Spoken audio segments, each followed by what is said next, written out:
Want to add an archive story to your highlights on Facebook using your iPhone?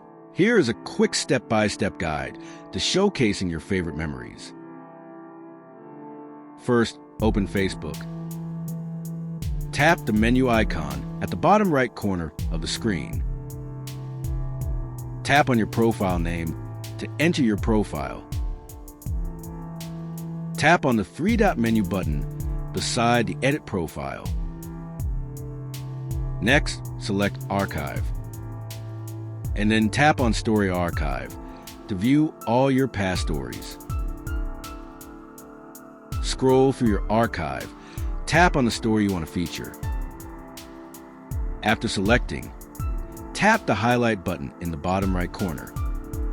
Create a new folder or choose the previous featured folder. And that's how you highlight an archive story on Facebook using your iPhone. If you found this guide helpful, give it a thumbs up and subscribe for more tips. Thanks for watching.